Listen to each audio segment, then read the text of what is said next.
शासनपति प्रभु महावीर स्वामी को हम वंदन करते हैं। सभी गुरु भगवंतों को तिकोतों के पाठ से वंदन करते हैं। श्रद्धावान भाई और बहनों, आपके अंदर विराजित आत्मा को माजलगांव से सुभाष कोठारी का सादर प्रणाम, सादर जय जिनेंद्र। उत्तराध्ययन सूत्र के चौथे अध्ययन पर ये मेरा 8वां वीडियो है। हमारे 5 गाथा का हमने चिंतन किया।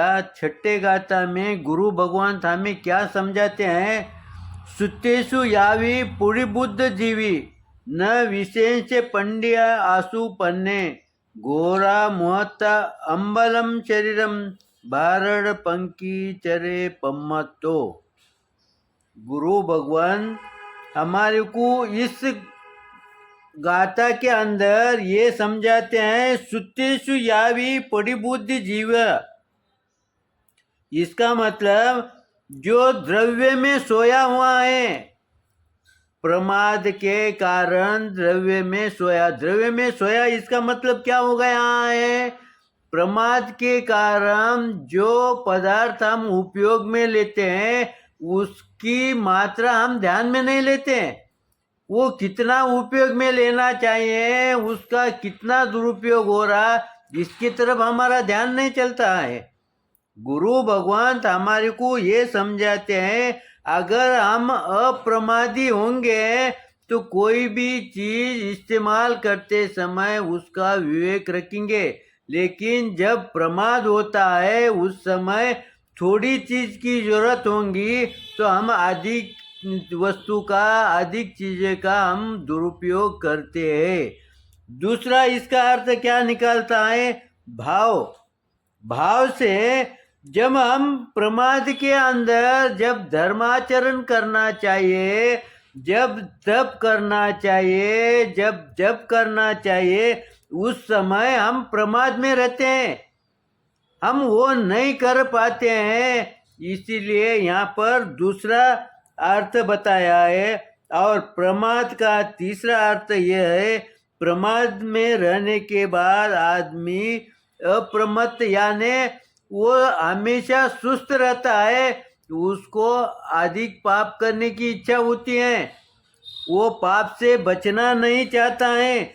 इसीलिए गुरु भगवंत हमारे को ये कहते हैं पूरी बुद्धि जीवी, यानी जो प्रमाद से दूर है, ऐसे बुद्धिजीवी लोग, ऐसा बुद्धिजीवी आत्मा ऐसे व्यक्ति से दूर रहे, बचे। इस तरह से वो इस अर्थ के माध्यम से हमें गुरु भगवान समझाते हैं। आगे क्या कहते हैं? प्रतिबुद्धि के 2 प्रकार है, जो नींद में न हो तथा धर्माचरण में जागृत हो। यानी प्रतिबुद्ध यानी पहले जो प्रमादी है उसके 3 लक्षण बताए हैं। अब यहाँ पर अप्रमादी के, जिसके पास प्रमाद नहीं है, इसका मतलब समूल नष्ट हुआ है क्या उसका प्रमाद? ऐसी बात नहीं है, लेकिन उसका प्रमाद कम है या प्रमाद पर उसका अंकुश है। ऐसा जीव जो है ना, वो नींद में न होकर वो धर्माचरण में हमेशा जागृत रहता है। यानी यहाँ पर उसके 2 गुण बताए। वो हमेशा बेसावध नहीं रहता है, वो हमेशा सतर्क रहता है और धर्माचरण में वो जागृत रहता है। और उसके आगे क्या कहते हैं? विवेकी, प्रियार्थी, प्रमादी ऐसे लोगों से वो दूर रहता है, उसका वो हमेशा जागृत रहता है। कहने का मतलब गुरु भगवंतों को इस शब्द के माध्यम से ये सूचित करना है कि अप्रमादी जीव, अप्रमादी आत्मा हमेशा जागृत रहता है। और वो जागृत कैसा रहता है? यहाँ पर उन्होंने भारड़ पक्षी का जो उदाहरण दिया है ना, उसको 2 मुख होते हैं, लेकिन उसको 2 होते हुए वो शरीर से एक होते हैं। तो वो उनका जो तालमेल बढ़ता है दो मुखों का या दो उसके, अब आप न हमने देखा है न आपने देखा है, यहाँ पर गुरु भगवंत कहते हैं कि उसके दो अंग होते हुए वो एक दूसरे को जुड़े हुए होते हैं, लेकिन उनका दोनों अंगों का एक दूसरे से तालमेल होता है। इस तरह से वो सावधान रहता है। इसीलिए गुरु भगवंत हमें समझाते हैं कि तुम भी हमेशा सावधान रहो। आगे क्या कहते हैं? मूर्त शब्द उपलक्ष्य में समस्त काल का सूचक है। प्राणी की आयु प्रतिक्षण क्षीण होती जाती है।